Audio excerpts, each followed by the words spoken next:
हनुमान चालीसा का पाठ कैसे करना चाहिए, कब करना चाहिए, क्या विधि विधान होना चाहिए, क्या भोग होना चाहिए, कितनी बार हनुमान चालीसा का पाठ करना चाहिए जिससे हनुमान चालीसा का फल आपको प्राप्त हो। सबसे पहले मैं आपको बता दूं कि हनुमान चालीसा पढ़ने के क्या क्या लाभ होते हैं। जब आप हनुमान चालीसा का पाठ करते हैं तो आपको क्या क्या चीजें प्राप्त होती है।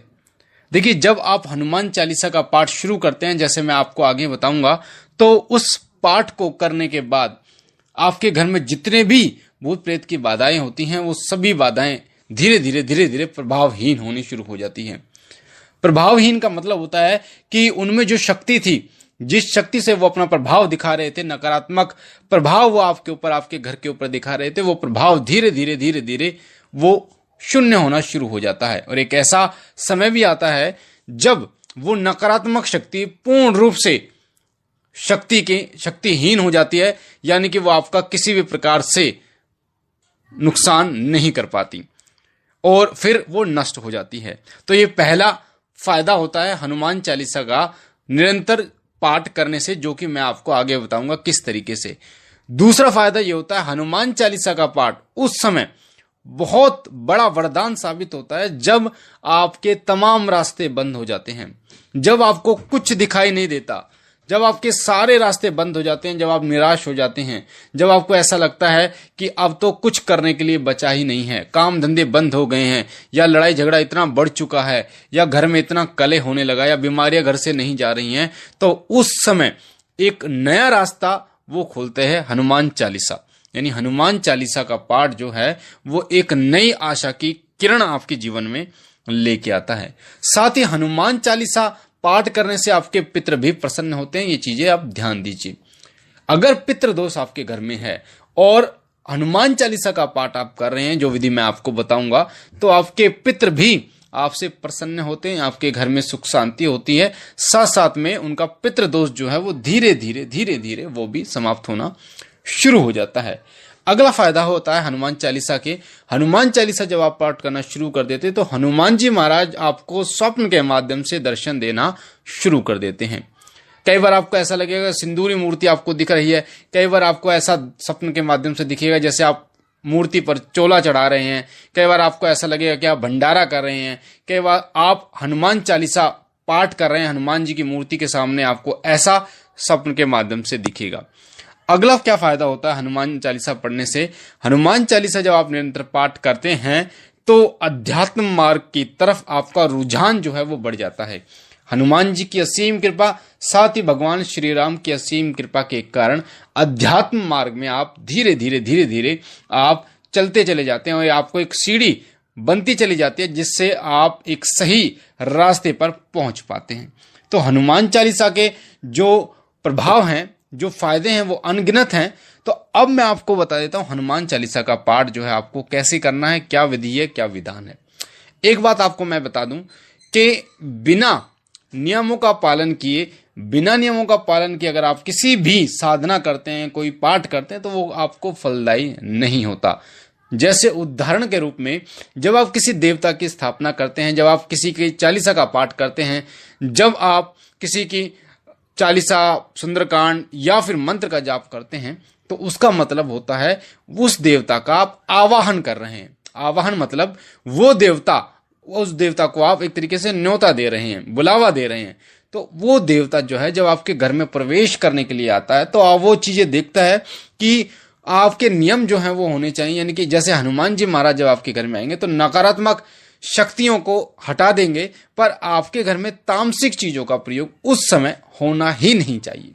इस चीज का ध्यान रखना, तामसिक वस्तुओं का प्रयोग बिल्कुल भी नहीं होना चाहिए। उस घर में हनुमान जी बिल्कुल नहीं आते। आप कितनी हनुमान चालीसा का पाठ कर लो, कितना सुंदरकांड पाठ कर लो, कितना बजरंग बाण का पाठ कर लो, कितना हनुमान अष्टक का पाठ कर लो, कितना ही हनुमान साटिका का पाठ कर लो, कुछ भी आपको प्राप्त नहीं होगा जब तक आप नियमों से नहीं चलेंगे।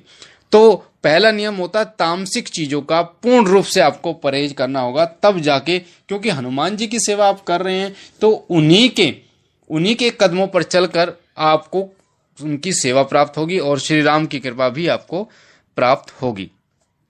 दूसरा नियम होता है जब भी आप हनुमान चालीसा का पाठ करेंगे तो मंगलवार को तो कम से कम पूर्ण ब्रह्मचर्य आपको धारण करना है। आप वैसे आप और दिन आप मत कीजिए, पर मंगलवार के दिन और शनिवार हो सके तो और अच्छी बात है, आप ब्रह्मचर्य का पालन कीजिए, शारीरिक और मानसिक। अन्य दिनों में आपको मानसिक रूप से पूर्ण ब्रह्मचर्य का पालन करना है। किसी के भी प्रति आपको गंदे विचार, गलत विचार अपने दिमाग में नहीं लाने। अब बात करते हैं कि हनुमान चालीसा का पाठ आपको कैसे करना। देखिए, हनुमान चालीसा का पाठ आप शुरू कर सकते हैं शुक्ल पक्ष के मंगलवार को, या किसी भी मंगलवार को आप हनुमान चालीसा का पाठ शुरू कर सकते हैं। हनुमान चालीसा का कभी भी पाठ करें तो 3, 5, 7, 11, 21 इस प्रकार की संख्याओं में आपको हनुमान चालीसा का पाठ करना चाहिए। दूसरी बात, कभी भी हनुमान चालीसा का पाठ करें तो कोशिश करें कि एक समय पर करें, एक आसन पर बैठकर करें, यानी समय जो है वो एक होना चाहिए। जैसे सुबह आप 6 बजे करते हैं तो सुबह 6 बजे ही अगले दिन करें, फिर उससे अगले दिन भी सुबह 6 बजे का ही समय आपको लेना है। तो एक समय पर जब आप करोगे तो उसका प्रभाव तीव्र होगा, और एक ही आसन पर आपको बैठकर करना है। ऐसा नहीं कोई दूसरा आसन ले लिया आपने, उस आसन पे किसी अन्य व्यक्ति को भी बैठने आपको नहीं देना। तो जब भी आप हनुमान चालीसा का पाठ शुरू करते हैं उससे पहले 1.25 मीटर लाल कपड़ा, कोरा कपड़ा जो इस्तेमाल पहले नहीं हुआ हो, चौकी पर बिछाएं। वहां पर श्री राम दरबार की फोटो या हनुमान जी की वो फोटो जो आपको आशीर्वाद मुद्रा में दिखे, वो फोटो आपको उस आसन पर लगानी है। वो फोटो आपको बिल्कुल नहीं लगानी जैसे हनुमान जी लंका दहन कर रहे हैं, या फिर श्री राम और लक्ष्मण जो महाराज हैं उनको कंधे पर बिठा कर लेके आ रहे हैं, तो इस तरीके की फोटो नहीं लगानी। आशीर्वाद मुद्रा वाली फोटो आपको वहां पर स्थापित करनी है। उसके बाद आप जो कर सकते हैं वो कर सकते हैं, मंदिर में जाके हनुमान जी को चोला चढ़ा सकते हैं, घी का या चमेली का तेल और सिंदूर का चोला चढ़ा सकते हैं। कलावे की माला 11 बार गांठ लगाकर, 21 बार गांठ लगाकर, आपकी इच्छा है 11, 21, 51 बार गांठ लगाकर उसे एक माला का रूप दीजिए और भगवान हनुमान जी को आप पहनाइए। उससे हनुमान जी प्रसन्न होते हैं। मंगलवार का व्रत भी आप धारण कर सकते हैं। मैं आपको बता रहा हूं कि इनमें से जो भी आप करना चाहें वो कर सकते हैं अपनी सुलभता के अनुसार। साथ ही मंगलवार को प्रसाद के रूप में बूंदी जरूर बांटिए। मंगलवार को जो भी प्रसाद, अब बूंदी नहीं तो कोई और प्रसाद आपके पास बने तो वो प्रसाद जरूर आपको बांटना है। दूसरी बात, उस जो आपने चौकी लगाई उस पर देसी घी का, सीधे हाथ पर देसी घी का दीपक जलाना है। दीपक की बाती जो है वो कलावे की होनी चाहिए। कलावा जो आता है जिसे हम मोली कहते हैं उसकी होनी चाहिए। साथ ही गुग्गल की धूप आपको लगानी है। इसका पाठ अगर आप शाम को करोगे तो बहुत अच्छी बात होगी। सूर्य ढलने के बाद उसका रिजल्ट जो है वो बहुत जल्दी आपको मिलता है। उससे पहले मैं आपको बता दूं, एक माला आपको श्री राम जय जय राम, श्री राम जय जय राम, श्री राम जय जय राम, श्री राम जय राम जय राम, श्री राम जय जय राम, इसकी एक माला आपको करनी है। या फिर इसकी आप नहीं करते तो ओम राम रामाय नमः, ओम राम रामाय नमः, ओम राम रामाय नमः, ओम राम रामाय नमः।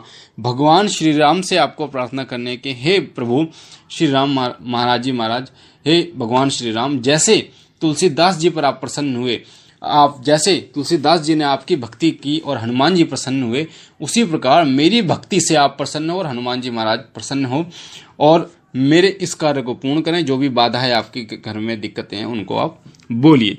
इस प्रकार आपको एक माला करने के बाद फिर आपको 3, 5, 7 इस तरीके से हनुमान चालीसा का पाठ करना है। 1 लोटा जल अपने सामने रख लीजिए। जल रखने के बाद आपको उस जल के छींटे जो है पूरे घर में लगाने हैं, ताकि जो भी नकारात्मक शक्ति हो वो आपके घर से निकल जाए, घर में सकारात्मक शक्तियों का वास हो। तो इस प्रकार से हनुमान जी महाराज वहां पर विराजमान होंगे और तमाम आपके संकटों को दूर करेंगे। तो इस प्रकार कीजिए हनुमान जी की हनुमान चालीसा का पाठ, जिससे हनुमान जी होंगे तुरंत प्रसन्न। तो मुझे आशा है ये जानकारी आपको पसंद आई होगी। अगर आप पहली बार शिव कृपा परिवार पर